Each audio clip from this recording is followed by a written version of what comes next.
Taufik, ahora estamos hablando del Islam, de muchas veces también cómo se nos separa, de como si fuésemos personas diferentes. Yo creo que deberíamos empezar esta entrevista describiendo qué es el Islam para ti y cómo se lo presentarías a un niño o a una niña que no sabe nada de nada, ni de cristianismo, ni de Islam, nada por el estilo. Pues te felicito por esta pregunta, la verdad. Eh, Partiendo de algo que compartimos, sobre todo las religiones abrahámicas o las religiones celestiales, teniendo en cuenta que Abraham es padre de todos los profetas y mensajeros. Nosotros venimos parte de Abraham, Agar, Ismael, ahí los árabes y los musulmanes, y nuestros hermanos primos, los judíos y cristianos, por vía Abraham, Sara. Al fin y al cabo somos hermanos y venimos más o menos compartimos todo. El Islam parte de un concepto muy importante. Somos seres humanos. Es decir, en nuestra cultura islámica pensamos que el ser humano ha sido criado desde la tierra. Su origen es material, es de la arcilla, del barro. Ahora mismo, si vas a analizar mi cuerpo en un laboratorio, ¿qué vas a encontrar? Pues más del 70% agua, el resto sales minerales. Pero ¿pensáis que solamente somos esto o algo más? Por supuesto que es algo Algo más. más claro. Esto es lo que nosotros llamamos roh, o el alma. Por eso, porque morimos. Algo que sale. Hasta ahora, la ciencia todavía no nos ha dado grandes cosas sobre el rojo, el alma o el espíritu, no sé cómo se llama. Pues si somos materiales por nuestro origen de la tierra, pero también somos espirituales. ¿Por dónde? Por este soplo divino en Dios, desde Adán y Eva y hasta todos nosotros. Ahora, ¿somos conscientes de ese soplo divino de Dios en nosotros? Esto es lo que Mm. nos hace nobles. Entonces, el Islam es esto, compaginar tus dos facetas, tus dos identidades. ¿Quieres ser musulmán? Pues tienes que satisfacer las necesidades de tu identidad, tu faceta material. Cuando tengo hambre, ¿qué tengo que hacer? Comer. Claro. Cuando tengo miedo, tengo que correr. Cuando tengo frío, tengo que taparme. Pues de la misma manera tu faceta, tu identidad espiritual que viene de este soplo divino, de Allah o de Dios, que sopla en todos y cada uno de nosotros, tiene necesidades y hay que satisfacerlas. ¿Cómo? Pues ahí viene la religión. Hay que creer en algo, hay que meditar, hay que rezar, hay que recordar a Dios, hay que ayunar. Entonces, ser musulmán es cumplir con tu faceta material junto, de la misma manera, con equilibrio y armonía con tu faceta espiritual. Es decir, ser musulmán, ser feliz. Mm. ¿Y cómo nace? Porque hay figuras importantes en la historia, es el profeta principalmente. Para contar un poco y aprender de historia y aprender de dónde nace, para tener esa información objetiva, ¿no? De lo que es, Sí. ¿cómo nace todo esto y cómo se va desarrollando y se va expandiendo por las regiones en las que se ha expandido? Pues nosotros pensamos que el Islam es, desde su significado etimológico de la palabra Islam, salam, nuestro saludo, es entregarte a tu Creador. Entonces, el Creador es uno y único, pues la verdad, la religión verdadera, la salvación debe ser uno, una y única. Pues esta entrega a tu Creador, pues es el modus vivendi de toda la humanidad, de todo el mundo, desde Adam hasta Muhammad. Y digo Mohammed, no Mahoma. Hasta la versión 22 de nuestro prestigioso diccionario de la RAI ponía Mahoma, hombre gandul descuidado. Wow. Sí, Oh, vaya diferencia de la Muhammad. verdad que sí. Hemos hablado con ellos y la verdad lo han retirado desde la versión Ah, vale. 22 ya no está. Hombre, Ma- Gandul. Sí, descuidado. Pero qué pasada. ¿Qué intención tenían con esa descripción? Sí, gracias a Dios, hay que agradecer la academia, pues la verdad lo ha retirado, ya no está, ya no existe. Pero ojo, todavía existen cosas peores. Jihad, pues guerra santa de los musulmanes. Sharia islamista, Islam islamista. Entonces, islamista es terrorista. Fundamentalismo que tiene que ver con la cultura cristiana, sea protestante o aquellos británicos, irlandeses que han ido a Estados Unidos, han hecho una lectura fundamentalista de la Biblia, pues ahora fundamentalismo tiene que ver con el Islam. Hay que cambiar más o menos estos temas de nuestro diccionario. Entonces, el Islam es esta entrega. No me gusta la palabra sumisión porque tiene una connotación a veces negativa, aunque desde el punto de vista Ya. teológico, no, entonces la cambiamos por entrega. Esta entrega a tu Creador, pues si Dios nos ha creado y como gesto de darle las gracias y agradecerle, lo tenemos que adorar. Entonces el Islam es la religión de todo el mundo. Porque si yo creo en un Dios creador, pues me voy a entregar a su voluntad y le voy a alabar y le voy a adorar. El Islam no es algo que inventó Mohammed en el siglo séptimo o octavo. No, el Islam es la misma religión de Jesús, de Moisés, de Abraham, de Noé, de Adán. Porque en este sentido, si nosotros somos siervos o la obra maestra que Dios ha creado, en cambio lo tenemos que adorar.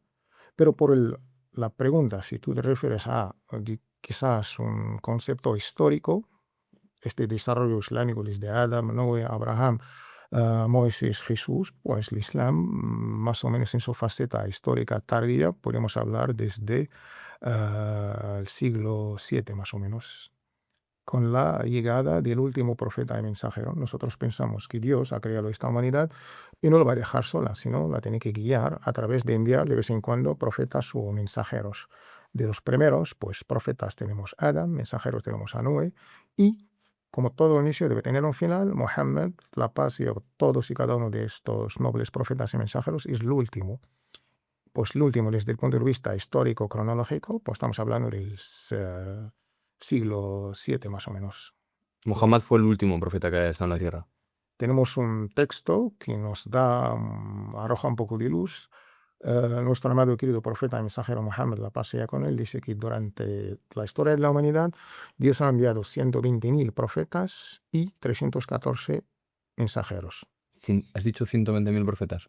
Durante la historia, desde Adam hasta Muhammad. ¿Y crees que hay profetas que no hemos conocido? Sí. Y 314 mensajeros. Y seguramente me vais a preguntar, ¿y cuál es la diferencia entre un profeta y mensajero? Por favor. Claro. Sí. Nosotros, hablo desde nuestra tradición islámica, a veces compartimos con nuestros hermanos judíos o cristianos, a veces no.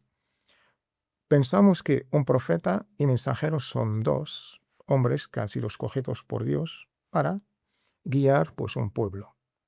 Dios envía a un hombre a través del arcángel Gabriel, esto lo compartimos casi todas las religiones. La única diferencia entre profeta y mensajero es que el mensajero tiene un libro, la Torá, el Evangelio, los Salmos y el Corán. El profeta no. Predica, transmite el mensaje del mismo libro contemporáneo o de un libro de un mensajero anterior. Ejemplo, Moisés y Aarón. Lo compartimos, judíos y cristianos. Nosotros pensamos que Moisés es el mensajero porque ha tenido la Torá o las tablas. Sin embargo, Aarón no. Predicaba el mensaje que estaba en el libro de su hermano. Y por eso es profeta, no es mensajero. Vale. Esta es la diferencia. Entonces, el texto profético que tenemos en el libro del Musnad del Imam Ahmad, los hadices hay que traer las referencias. Vale. El Corán no pasa nada. El Corán sabemos, libro, el capítulo, la sura, pero el hadith hay que sacar la referencia y luego, pues, su autenticidad. ¿Y qué diferencia hay de esto y lo que aparece en el Corán? ¿Es otro tipo de libro aparte? Es la segunda fuente del Islam. El Corán Vale. es la palabra de Dios, revelada a Muhammad a través del arcángel Gabriel en el idioma árabe. Árabe, subrayar, porque ninguna traducción la consideramos palabra de Dios. Es una interpretación de su propio traductor. Pero para que sea palabra de Dios, tiene que ser solamente, únicamente, la que está en árabe. Si tú mañana, Sergio, vas a abrazar el Islam y tienes que rezar en árabe. Claro. Por lo menos el primer capítulo. Yeah. La segunda fuente, la Sunna, que son los Sunna. dichos, hechos y aprobaciones del profeta Muhammad, la paz sea con él. Muhammad es profeta y mensajero, las dos cosas. Hechos que ha hecho el profeta. Rezar como me habéis visto rezando. Hay que ayunar como ha ayunado el profeta Muhammad. Todo como lo ha hecho Muhammad. Dichos, musulmanes, hay que hacer esto y esto. Por ser profeta y mensajero, pues debemos obedecerle. Y aprobaciones, cosas que pasaron en su presencia o en su ausencia, pero Sidna Muhammad, profeta, mensajero, la paz y con él, la ha aprobado con un silencio o con una sonrisa. Significa estar de acuerdo. Es imposible que el mensajero profeta ve algo y mantiene un silencio. Quien se calla, otorga. Entonces, lo que llamamos el silencio profético es una legislación. Si el profeta ha mantenido un silencio, significa estaba de acuerdo. Entonces, tú y yo lo podemos hacer también. Esto es la segunda, esta es la sunna. Las dos son las fuentes por excelencia del Islam. Si quieres aprender, practicar o transmitir el Islam a través de estas dos, que son el Corán y la Sunna, y nunca por la historia de los musulmanes. Tenemos luces y sombras. Me gustaría que, para que la gente entienda más el Islam, tenemos una dinámica que es hablar de mitos y que tú nos vayas diciendo si eso es cierto, es mentira, hay una parte de verdad. Entonces, bueno, te vamos a ir diciendo frases que son típicas y que se escuchan en España. A ver qué opinas tú. El Islam obliga a las mujeres a esconderse siempre. No, esto es totalmente falso. Por obligar, ya estamos utilizando términos, en el Código Penal se ponen... No, obligar incluso... una alía muy famosa, es un clásico en el Corán, la alía 256. 2 es el capítulo, 256 es el versículo. Vale. Entonces el capítulo 2, la vaca.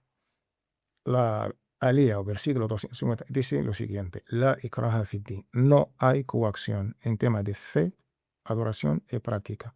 No hay coacción. No puedes obligar. Esto se contradice con el propio mensaje coránico, que es palabra de Dios. Entonces, por ser islámico, pues no hay que coaccionar, no hay que obligar a nadie. ¿Y por qué crees que hay tantas familias que viven la religión desde el miedo? Desde que va a haber un Dios que te va a castigar, que si no lo haces te va a ser el infierno. ¿Por qué hay gente que lo vive tanto desde el miedo? Sí, es verdad, pero no podemos generalizar. Hubo una cultura desde el punto de vista del mundo de la psicología, de la antropología, a la hora de explicar la religión, según el mundo de las ciencias sociales, pues niegan la divinidad. Entonces, para explicar un fenómeno religioso, si el hecho religioso, para justificar pues esto, gracias al miedo hemos ido a un dios, o a un tótem, o a un tabú, o algo así. Pero eso es una lectura un poquito antirreligiosa, pues de gente que no comparten. Siempre el papel de Dios tiene que estar fuera de la historia, de la religión, de las ciencias y estas cosas. Han dado unas explicaciones, se respetan, no la compartimos. Me Ya. refiero al campo psicológico, la famosa teoría de Sigmund Freud va por este lado. El campo antropológico, pues esto, tenemos miedo a la lluvia, vamos a adorar a un Dios. ¿Qué dice esta teoría?